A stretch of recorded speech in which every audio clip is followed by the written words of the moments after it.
so the title of this panel is Working Towards a Common Human Flourishing Framework. What would this look like and why does it matter? So the distinguished members of the panel include Joe Daly. Where are we at now? Joe? There we go. Okay, good. Joe. Reverend Carmen Lansdowne. I'm sorry, Joe is from Gallup. And Reverend Carmen Lansdowne, very distinguished, I guess, is the moderator of the United Church of Canada. Steve Fuller, who's the chair in social epistemology at the University of Warwick. He's also the author of Humanity 2.0 and a great. And of course, Father Ezra and John Havens, who's the sustainability practice lead for the Institute of Electrical and Electronics Engineers. Okay. Well, listen, everyone had a chance to read the white paper on the way over, and now while Father Ezra's talk is still fresh, I'm just going to open it up and see if anyone wants to jump in, and then we'll take it from there. So, is any member of our panel, would they like to open up with initial comments? Steve. Thanks very much for summarizing and presenting your paper. I was at the first conference where you first laid this out. To my mind, if we put what he's just presented and what we heard previously, I think we're still struggling with this issue about the objective versus subjective indicators of well-being or flourishing or whatever, because it seems quite clear from the kind of Maslow-style hierarchy of needs. What's being presented by Father Ezra is, I would say, in the spirit of being an objective measure of flourishing and the different stages, in a sense, one has to pass through, which is why he said that, you have to take certain kinds of material needs, they have to be taken care of first. But then it gets very interesting in his presentation, because when he gets to the top and we get toward the spiritual needs, he starts to say, well, people can have the spiritual needs satisfied, but maybe not some of the lower level things satisfied. And so all of a sudden we start becoming subjective, right? Because the disabled football player, right, that we heard about in the earlier panel, right, is someone who claims to actually be more flourishing as a human being, after he became disabled, and we take his word for it, right? And so I do think that's kind of interesting, that there is this kind of tension that I think that hasn't yet been resolved. And in a way, this was already flagged in the beginning by Father Philip, because he leads in by saying those poor Mexicans aren't flourishing even though they're happy, right? This is how you began. And I think that's a really kind of very profound sort of thing. And then Father Robert, when he was given a chance, he started talking about grounding the collective nature of our human flourishing in our all sharing a sort of divine origin, a sort of divine being. And in a sense, that is the level at which we should be thinking about the kinds of relationships we have to each other to enable a kind of collective human flourishing. Now, that's not exactly subjective either, right? I don't know what you want to call it, but it's certainly not subjective in the normal sense. It's kind of transcendental in a certain way. And so all these different ways of judging whether we're flourishing, purely subjective, some kind of objective measure, and then some kind of transcendental measure, all of these things need to be sorted out. And I'll just stop there. Father, one thing I want to put to you is an example of, let's say, a desert father. So this would be, a monk who lives up in the mountains and prays and fasts and things like that. I'm curious how you would see him in the context of flourishing. That question's for Father Ezra. Well, I would say that part of the question about subjective and objective is, if you can achieve the higher objective, does that have a natural subjective correlate? And that might be one way to talk about how they relate. So if you have, say, family needs met and you have a really strong family, then is that going to allow you to have your psychological needs met, even if the psychological needs are like manifest? So the reason why I raise this is because Aristotle has the famous saying that the person in solitude is either a god or a beast, and I think both applied to some of these guys in the desert. That some of them became bestial, and some of them became more godlike, and charity overflowed. And so it really depends on their own way of manifesting connection with neighbor despite physical distance. So some of these fellows had a great compassion. It actually drew people into the desert to go visit them and receive their advice. And it shows that they weren't bestial despite being distant physically. John, you want to jump in? First, I just have to say the gratitude to be here, and thank you so much, and the awe of being around such a learned bunch of people. And Katie, I so enjoyed talking, and just your delight and joy. I just hope I can manifest some of that working in well-being and flourishing. Otherwise, to be grumpy and the flourishing movement seems to. I just wanted to build on what a wonderful, we didn't clap, but what a wonderful presentation that was from Father Ezra. Words do matter. And I had the gift of my partner, Gabrielle, who's here, gave me a wonderful paper on Maslow that said he actually spent about 6 weeks with a Blackfoot Indian tribe when developing, before he came out with his hierarchy. And he later, in his later writings, went on to say that he feels, I'm paraphrasing, but he feels that the focus on individuation being at the top of the pyramid was somewhat reversed. Because what he saw in the Blackfoot or an indigenous tradition was that they were born into a place where self-actualization was there because of community. And that in terms of words, I believe it was still the Blackfoot, that he found out that they don't have a word for poverty. And that when they were pushed to find out what the word poverty meant, it was actually a sense of isolation, someone who doesn't have access to family. And I bring that up because if we're not doing like introductions, here's books I wrote and all that, we haven't talked about data in flourishing. And I work in artificial intelligence and ethics. And, we're going into the metaverse, we're going into, we've been in the social media realm for years. People think that, their data may not be important. I used to work in PR and advertising, billions and billions of dollars are spent to access our data. And it's really quite invisible. We don't see our data right now, but it really means who we are. And the thing I just wanted to bring back into this panel, and I'm so excited to be next to Carmen, and I feel I'm not worthy again, is the prioritization of what we don't see, especially with regards to the planet. And thank you to Brigadier General for mentioning these birds. Whether or not, I run a big program now at IEEE called Planet Positive 2030, where we're envisioning what 2030 not just could look like, but has to look like. We can think that we are separate from the planet, but through Laudate Si, Pope Francis told us not just how beautiful the world is, but that I'm of a Christian tradition. Ignoring the planet is ignoring a person. It's like walking by the poor and ignoring the planet. And I use the term she for Mother Earth. Her aquifers will shrink up in 30 years. The land that, by the way, the indigenous are 5% of the world's population, but manage 80% of our ecosystems. They are the engineers often and the designers that need to be involved with flourishing. And the non-Western voices in complement to the Western are critical. There's a great paper called about artificial intelligence and ethics, from rationality to relationality. And to avoid the reductionism of dualistic thinking. And by the way, a lot of code for AI is 1, 0. And the bias of that invisibility is so permanent from Silicon Valley to the rest of the world. And the final thing I'll say here, I know we're not doing opening interventions, so my bad if that's what I'm doing, is words also matter. We must eradicate the word consumer from the modern side of things. We are defined that word, and also whenever I'm in any policy meeting, I was at a meeting in Geneva recently with the UN, when we use words like developed nations and non-developed. Remember, the developed nations are the ones who, through pollution and through whatever else, have given most of the negative aspect of how our environment has been affected to the, quote, non-developed. And the opening words of, yes, the people in Mexico may be happier. The second leading cause of death for guys my age, I'm 53, and the US and Japan are leading developed nations, is suicide. So modernity are metrics of success that tend to be about growth and GDP, et cetera. The opportunity and the gift of flourishing is to recognize that first comes the planet, and in symbiosis with people. And again, I know we're not doing opening interventions, but I'll stop there.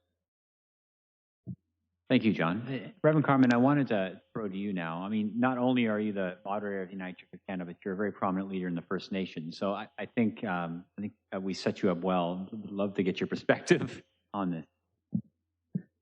Sure. My name I have two Indigenous names.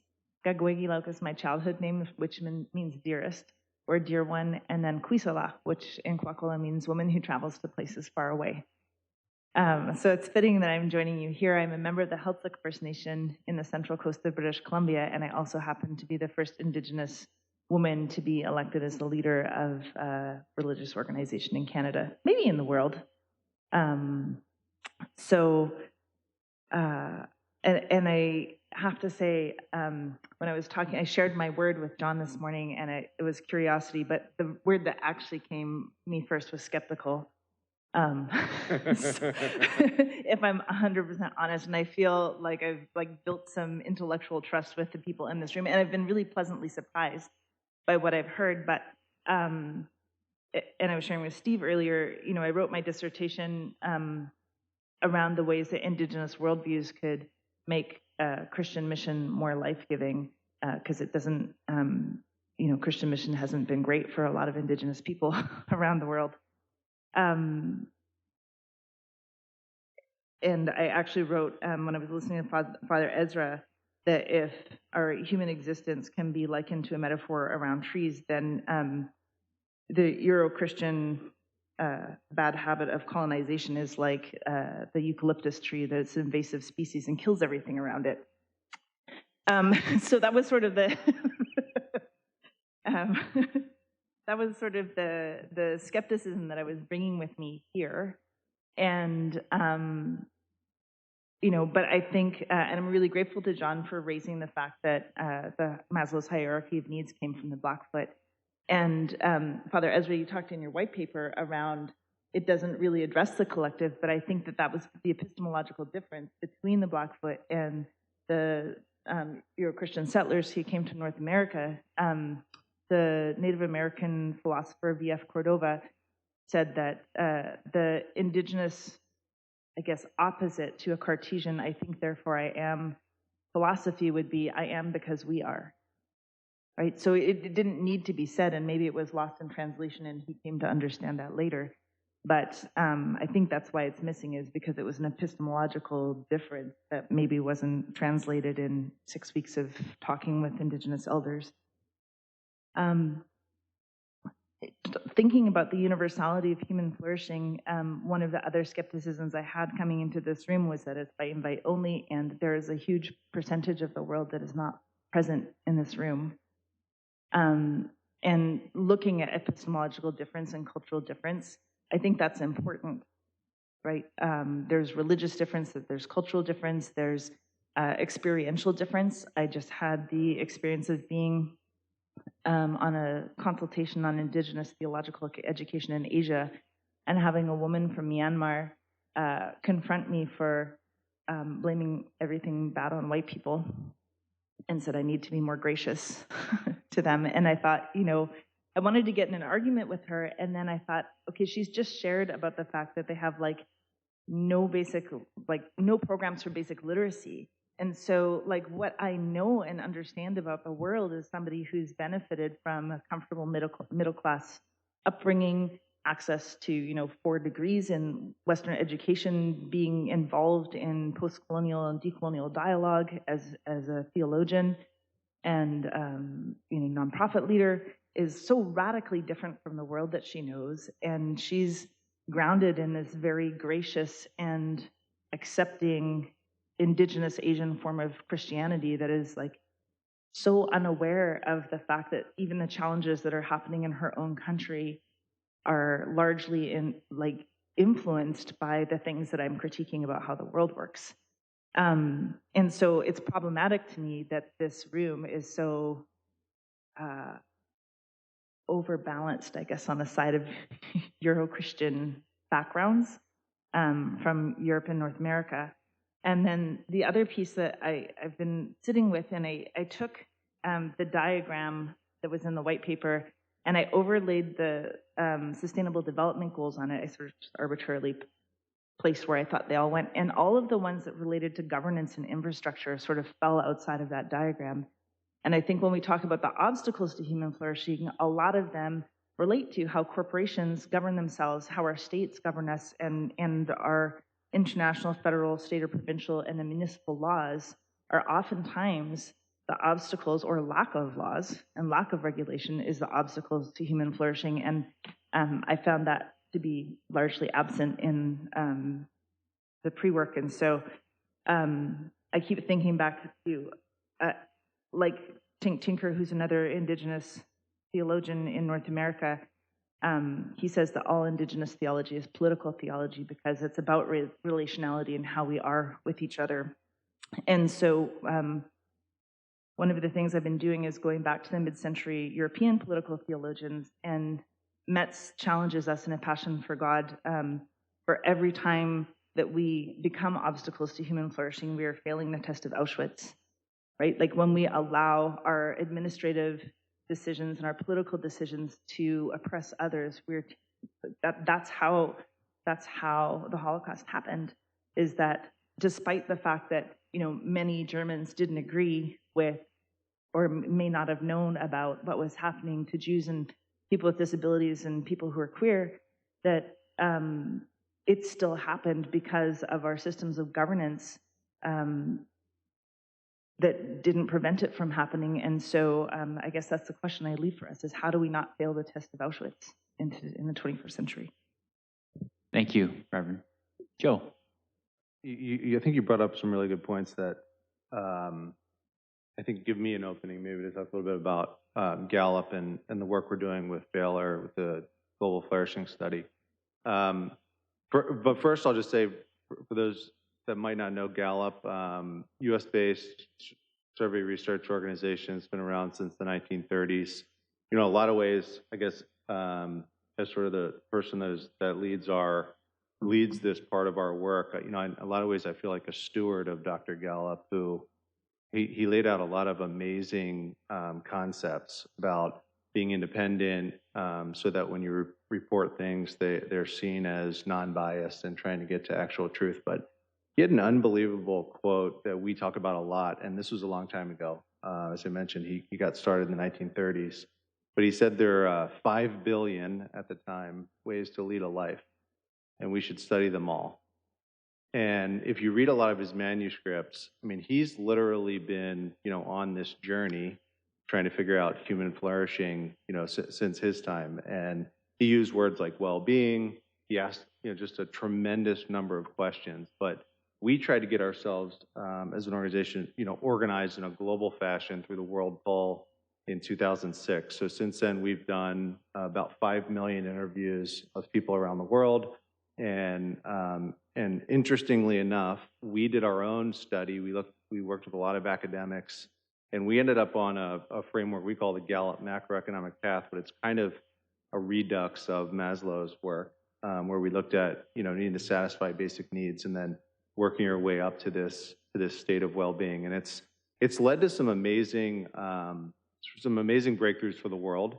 And I think you could see it in the fact that for the last 50 years or more, we've led the entire world on an economic model where we've looked at GDP as like sort of the core outcome of a nation. And we've seen time and time again over the past 15 years, from the Arab Spring moment to the Brexit vote, and other places where like the way that people are living, experiencing their lives, they're literally telling us, are unhinged from these economic outcomes.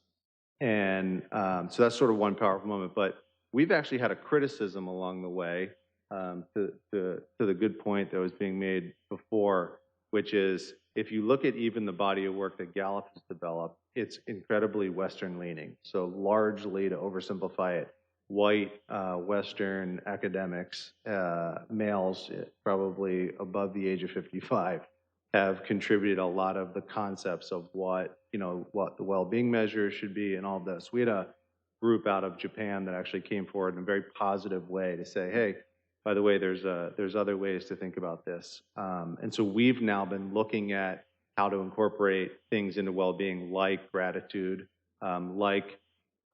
instead of the agitated states of emotion being the more neutral ones, like like harmony and contentment, and also looking at things other than 0 to 10 scale outcomes of best life, looking at things like my relationship to group, et cetera. So I think as we kind of took all of that, and we've had this, Byron, I'm going to say providential thing that happened with the Global Flourishing Study, having Gallup and Baylor and Byron known each other for a long time.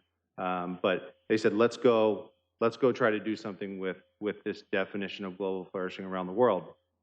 And us having that infrastructure was a big thing, and we're trying to address the causality question by looking at a longitudinal panel of over 250,000 people. I think one area where we're trying to address this, and something that I think we pride ourselves on is, this group could sit down and write a whole bunch of definitions of what we think global flourishing are or is, but unless you ground truth that, or unless you go sit around a cooking pot in India with a person that's living and surviving in a totally different context, unless you go sit and talk to a farmer in the outside of Medellin, or go to Yogyakarta and sit in a hut with no furniture and ask someone about their life, I think there's a lot of value to that. And so one thing we've done with the Global Flourishing Study, which is of course in the field right now, is we did that in every single country where we're going. We went and we sat and we talked, and we made sure that that culturally, that conceptually, all the things that we're measuring, that they're relevant. And it's amazing the places where you see things that don't work. So I'll give you an example, because we've used the word a lot today, is love. So from a Western concept, we understand love. Love has a meaning that we all sort of intuitively know. If you try to translate that into 140 different languages, there are places on this earth that it does not translate, where love is actually seen as the physical form of love, not as the emotional, and you can't find it in certain cultures. So it's a great moment to just think about what we want to measure, how we want to measure it, and truly, instead of taking this sort of, I don't want to use the word negatively, but this elitist or categorization of all these and then going and measuring on people, we have to start from people and sort of work backwards. And it's something that if we don't do that, I don't think we'll get it right. Thanks, Joe. And I want to thank you all. I'm going to open it up to the floor. Just one comment I want to make in response to what Reverend Carmen made, which is look around the room. Yes, it feels very Western and overwhelmingly very white. This is something that I knew was going to happen, and I know it is an impediment to human flourishing because it limits our ability to see things from every angle. But it is something that we have to overcome. And so I'm glad that you brought this up now, because I can just throw out what I hope is the beginning of a solution to this impediment, which is to offer you an open invitation to please, as we look to build Humanity 2.0, help connect us to other networks and other people, organizations that can work with us on this. It's like a tribe, right? We're kind of like a tribe. And so we gathered our tribe together to talk about this. But what we know, it's called Humanity 2.0 for a reason, right? It's not America 2.0 or Europe 2.0. We really do want it to be Humanity 2.0. And one of the reasons why we headquartered it here, we convene here at the Vatican, is not because it's a leading, spiritual and religious force in the Western world, but also it's a very representative group in the sense that it has members and constituents from all over the world, and it's priests and philosophers making contributions from all over the world, and it's a very interesting and cool model. But obviously, I think there's a lot of work that Humanity 2.0 needs to do. There's a lot of scaffolding that has to be laid, and I think from this group here, building this tribe, we can grow our tribe, and I think our work hopefully will benefit from it. With that, let's open up to the floor for any other comments. Go ahead. Thank you.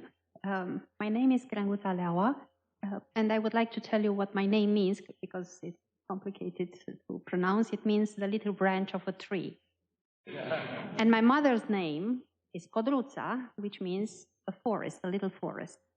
And my brother's name is Brăduț, which means a little pine tree.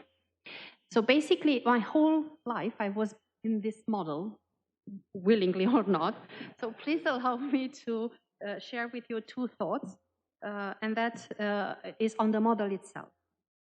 I love it, and it was extremely useful to my mind to shape in a better way the connection between individual and collective, and that is excellent. What I would like to suggest, if I may, is the movement element, the dynamic. And when I saw it, the dynamic that I saw immediately was shaped in the Klein-Bottle model. The Klein-Bottle model in which the outside gets inside and there is no specific difference between the two surfaces, and there is a flow in between the two of them. If you would look at a tree, it would be basically the situation in which the tree flourishes, bear fruits, the fruits falls on the ground, give birth to new generation, but also feed the roots for the next season, etc. So it's a circular type of inside-outside type of movement. And I would like to suggest that this dynamic might improve the model, at least into an alternative vision that would show it in motion. Why? Because we as human beings and the whole society is in motion.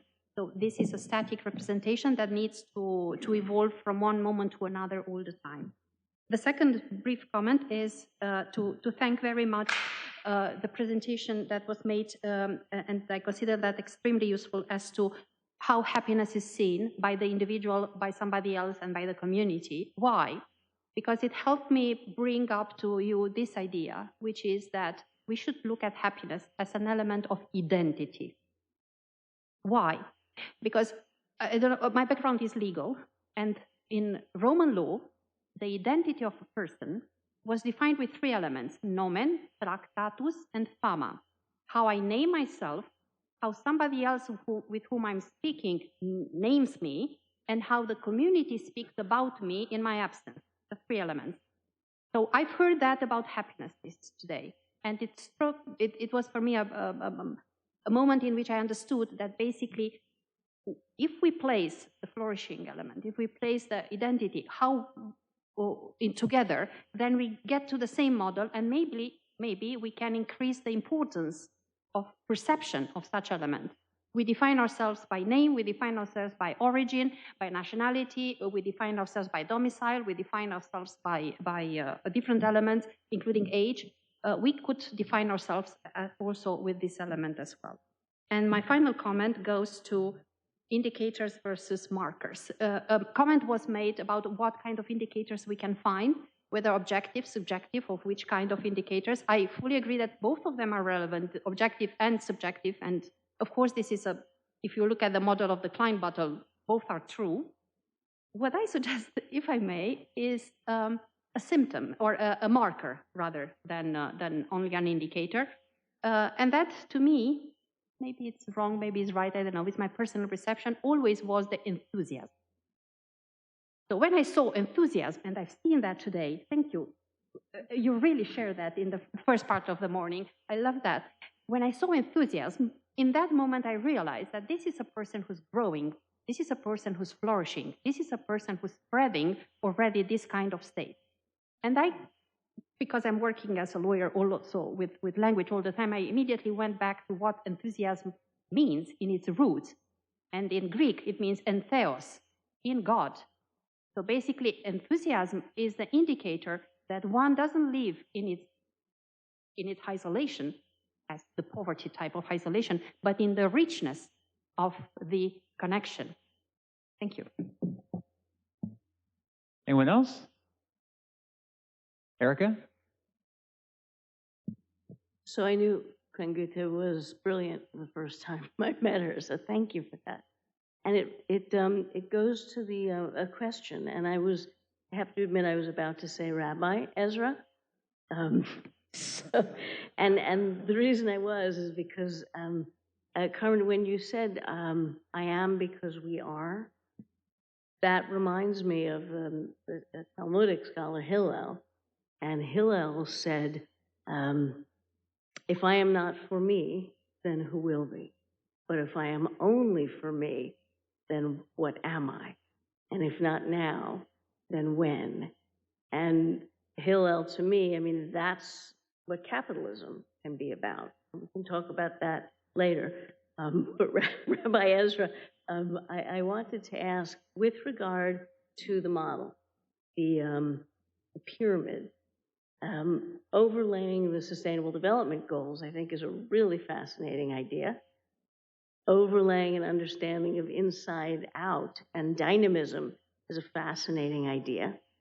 And so it made me think, why, or did you, I should ask, did you consider a model that is more circular and more kind of thoughtful about the intersectionality of the issues in a pyramid? So I'm just wondering if that was discussed.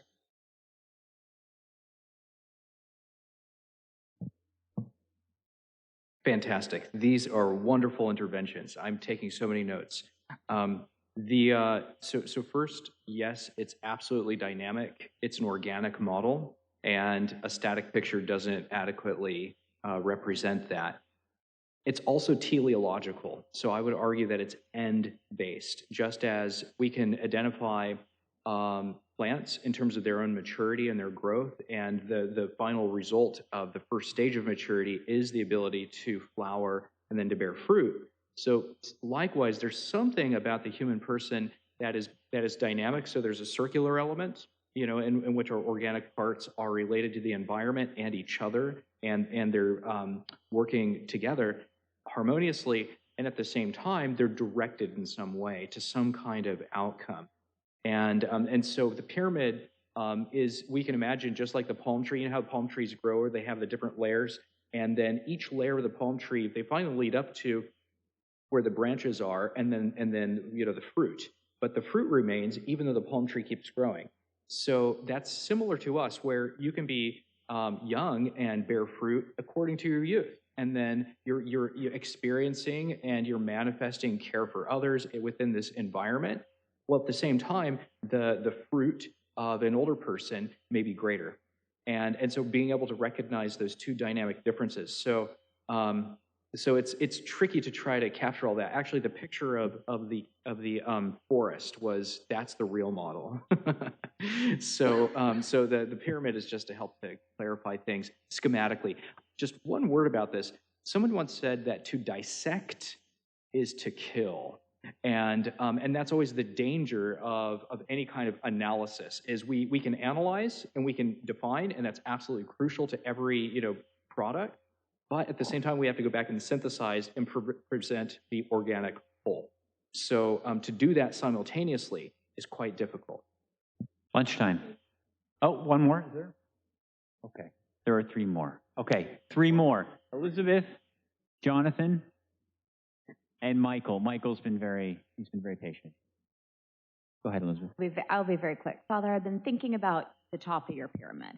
And that, to me, I mean, I think the rest of it we could flesh out, but the top of your pyramid, the transcendental element, I feel like has the least content, or kind of readily accessible content. Are you thinking, I mean, is this natural virtue of religion that you see? Is this kind of the infused virtues? I mean, what's in that top quadrant for you?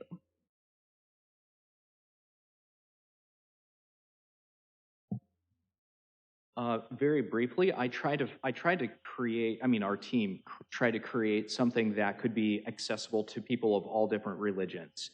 From a Catholic perspective, if I were to describe the top portion, I would actually use the model that St. John of the Cross utilizes. And he has the whole ascent of Mount Carmel.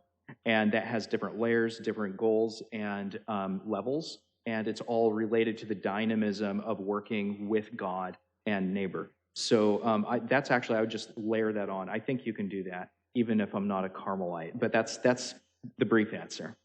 It's a nice follow-on to that. I'm not the best one to speak to this. I think there are others in the room who may know more, but I was thinking about there's a process afoot to come up with the inner development goals that are complements to the sustainable development goals. And I had me wondering how, in the spirit of accessibility to lots of folks, how those might be integrated into that top portion.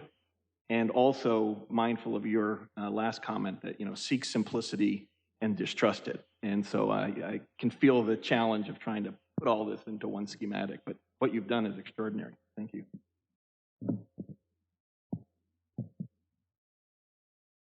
Yeah, just I asked Father Ezra if he knows Barbara Friedrichsen's broaden and build theory of emotion. Okay, so I corrected a thesis this semester by 3 or 4 months. And one of the key positive emotions in the upward spiral going up towards human flourish is simply the love of God and the other. Okay, I was on a retreat once. My name is Michael. Everyone's talking about their names. My name means like God. And the priest said, what a beautiful name if we could only see Michaels in everybody. If we have this likeness, imprint of God in everybody, we see God. And the broaden and build theory of emotions, that grounding ourselves in humility really literally means grounded, the word humus, that we see God in everybody. From that, we build upon a basic love and respect for them, the environment in which they live, their walk of life, their different pathways, their ethos, their pathos.